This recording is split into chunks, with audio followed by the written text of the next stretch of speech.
So the Dallas Cowboys lost to the Arizona Cardinals yesterday, and to me, the biggest issue was really the offensive side of the football. There were a lot of key moments within this game where I think the offense just didn't get it done. Starting with this first 3rd and 4, early on in the game, you're going to see that the play call just wasn't all that great. To me, this pass got tipped, but it was more than just a pass, and we're going to analyze this play, but I want you guys to watch this from the end zone angle, and I got to say that the tight end here does a really nice job on the block. Peyton Hendershot, really solid blocker, great block, but ultimately the play would have never worked.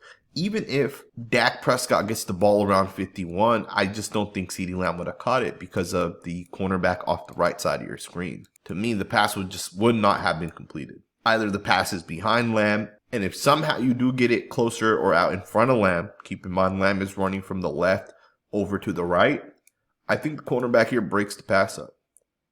To me, I don't like the play call. 3rd and 4 here, you need to get a completion, and this is the play design where you're really just giving yourself one true option within the play. The play action means that the running back's not going to be used. You get the tight end to block down. That's another guy that's not going to be used. The receiver over here is not even in the play. And finally, you only have maybe 2 possible options within this play. And really, CeeDee Lamb's the guy that I think they're trying to get the ball to. And keep in mind, this is a cover 3. And ultimately, within a cover 3, you should be able to beat the defense over the top into those vertical hooks range. But within this play, the safety that ends up dropping into the vertical hook is a good safety, right? And he's able to kind of get there. But again, it's moments like this that I think ultimately lost the Dallas Cowboys the game. There's multiple moments like this. And they're not all play calling. Some of them are on the quarterback. Some of them are on the offensive line. But we are going to discuss them, and we're definitely going to break them down, so I'm very fired up to get into it. Let's jump right into this next play. Check this play out. This is 3rd and 4. The Cowboys are going to convert on this play, as you guys are going to see, but a massive mistake happens within this play. Let's back this play up and really take a look at it. If you guys look at the receivers on the top of the screen, notice how they both run to the same exact side. They basically run the same route. And obviously the quarterback gets the ball out and he's going to end up just throwing it to one of those guys. But one of those 2 guys runs the wrong route. And I remember watching this play live thinking that right there is a coaching moment. One of those receivers ran the wrong route. And you shouldn't be having this happen. Now, if I was a guessing man, I would assume Turpin is either supposed to run deep or he's supposed to stop himself on a quick hitch with Cooks, who should be running the quick out route the way he does here. But again, these are the moments that a coach really has to know that, hey, if I'm putting this guy out there, he knows what he's doing. If you're a Super Bowl winning team, if you're a Super Bowl competing roster, your guy shouldn't be making these mistakes. This is basic football 101. Now, ultimately, 3rd and 4, you pick up the first, so it's not a massive deal, but I did want to point this one out. Let's get into the next rep. Now, of course, this video is not going to be 100% negative because there are a lot of moments like this within the game where you did a really nice job designing a play. You did a really nice job with the sell of it. Really nice job with every other piece within a play working. And I would say this is a really nice play. On this play, you're going to have a receiver clear. Lamb's going to do a quick out. And that alone is going to draw the attention of the defense. The flow here is going to be a little bit towards the left of the screen. You're going to have a tight end running a crosser who's going to ultimately pick off the linebacker who's in a one-on-one situation with the running back. So as the play unfolds, you guys will see those few things happening. You guys keep an eye on the tight end. He's going to run right past the linebacker who's in man-to-man coverage with the running back. And within this play, obviously the quarterback's able to get the ball out to Rico Dowell, but there's another part of this play as well that I want to point out. And that is as soon as Dak Prescott takes the football, as soon as he gets the snap, he's going to look over to the left side. And that's a massive part of this play. As soon as he gets the ball, he's going to look over to that side. And that's going to draw the attentions of the safeties, the linebackers. They're going to all creep over and take a step or 2 towards that same side. And with that, Dak Prescott comes back and he's going to hit this screen pass. You can just see that this is a really nicely designed play. And of course, the offensive linemen do a great job. TJ Bass, Brock Hoffman are able to make 2 key blocks within this play. Not perfect, but the blocks do work. And ultimately, this is on Mike McCarthy to design it and on Dak Prescott to execute it. This one right here went for a 15-yard touchdown on 2nd and 14 within the red zone. So a really nice job by the offensive coach. Let's go ahead and get into the next snap.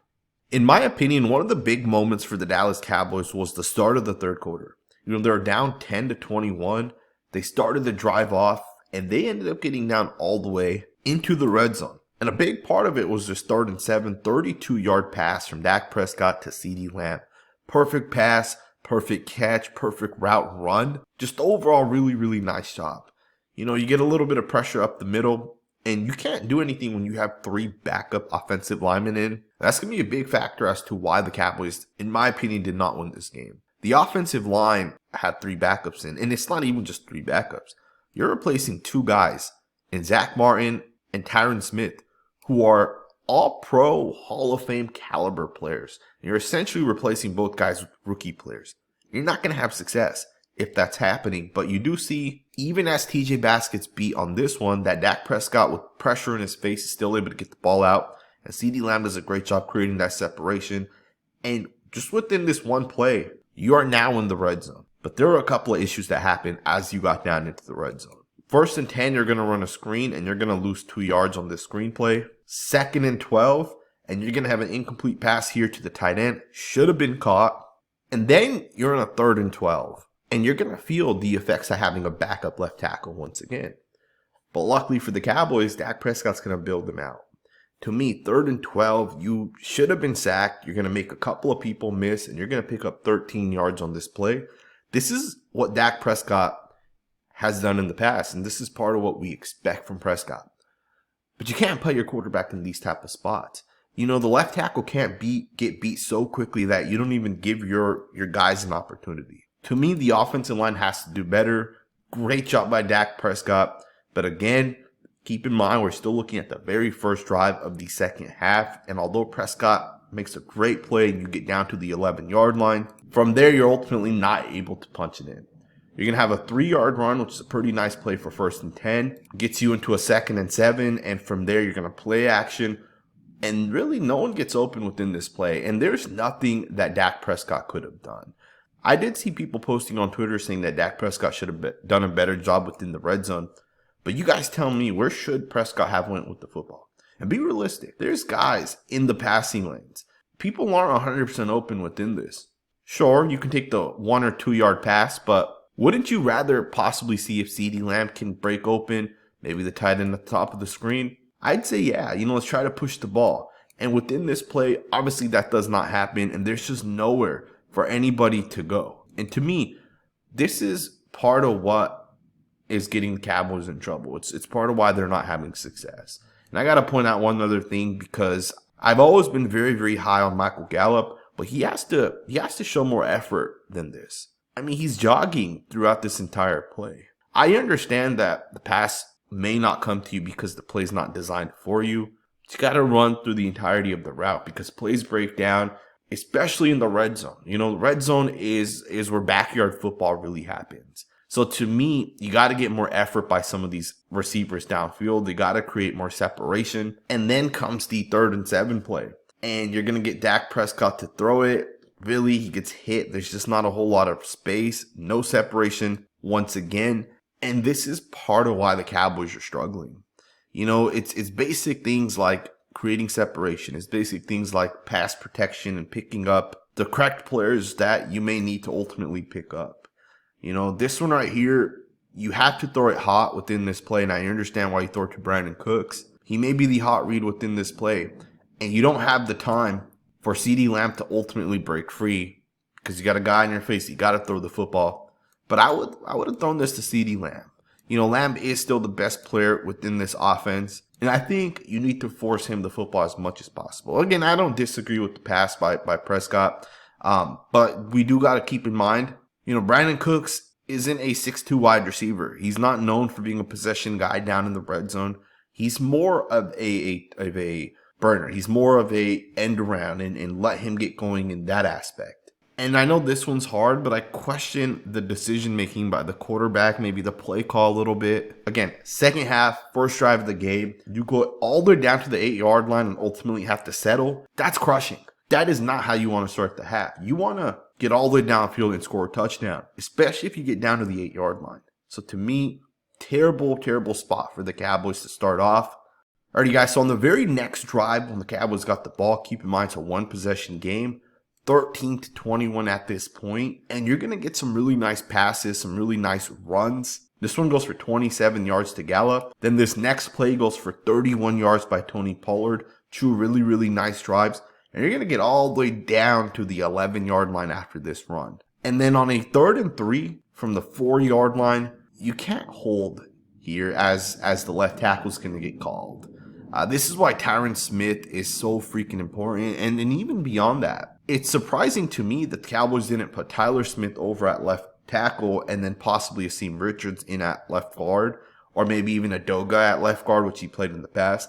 I think Tyler Smith at left tackle would have made a lot more sense because Adoga pretty much got his ass kicked last night. Multiple losses. This penalty right here was a crushing play because this was 3rd and 3 and you could have possibly scored a touchdown within this play if he doesn't lose right away. Although Dak Prescott's going to drop the ball here, from the moment that he picks this pass up, if the left tackle holds up, look at CeeDee Lamb breakaway here. And to me, if the left tackle holds up, Prescott hits CeeDee Lamb for a possible touchdown. And you'll see that basically Prescott's not going to be able to actually hit this for a touchdown.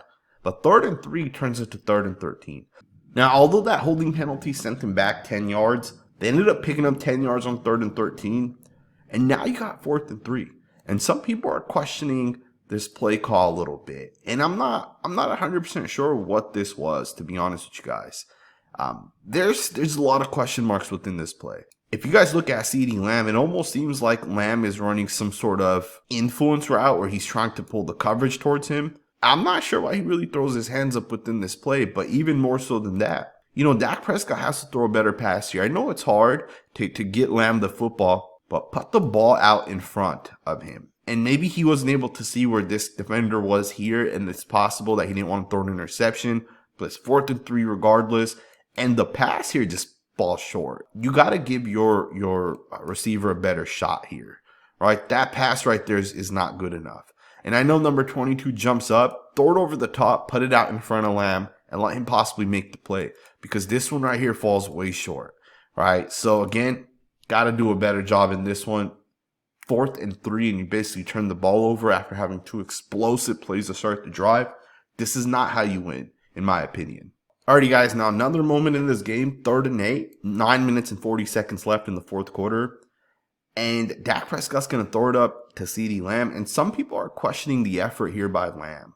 Why is he tossing his hands up within this play? Why not just go up and try to catch the football? I get it. The guy held on to Lamb here. There should have been a penalty. But the penalty was not called. And that one just doesn't make sense to me. Why was a penalty not called on this one? And if it was good coverage, which you can make the argument for, why did CeeDee Lamb not make a better attempt for the football? It's a one-possession game. You drove all the way downfield as an offense, and you're once again having to settle for a field goal. That doesn't make sense to me. It's not good enough for the Dallas Cowboys to be settling for a field goal. Because field goals ultimately lose games. And I think that's what happened with the Cowboys. Too many field goals, not enough touchdowns. And ultimately, that was pretty much the end of this game, in my opinion. Although it was 3rd and 6 with 3 minutes left in the game. And yeah, technically, you still had a shot. But the quarterback's going to throw the interception on this one. Kazir White, the inside linebacker, does a great job intercepting the pass. To me, Dak Prescott has to see this better. You have to see the linebacker underneath. I mean, he's standing right in front of you. I'm just not sure what it is Dak Prescott saw within this play. So this one did not make sense to me at all. Prescott has to do a better job. But you're already down by 12 points at this point. You had to score a touchdown, and you throw an interception. That was pretty much the end of the game. Ultimately, just to wrap this video up, I think the big issues for the Dallas Cowboys was really red zone offense, and I feel like that's been an issue in the past. I think the play calling was also slightly questionable. But just generally speaking, the Cowboys just have to score more touchdowns. They have to score more points in the red zone. Field goals don't win football games. Field goals are only meant to be kicked when you're at like the 40-yard line or the 35-yard line. Field goals are not meant for when you get down to the 6, 7, 8, 9, 10-yard line. You got to score and punch it in at those moments within the game. I do think the Dallas Cowboys will bounce back. I hope you guys enjoyed this video. If you did, consider subscribing. We will be covering the Cowboys on this channel. And I'll see you guys next time with another video.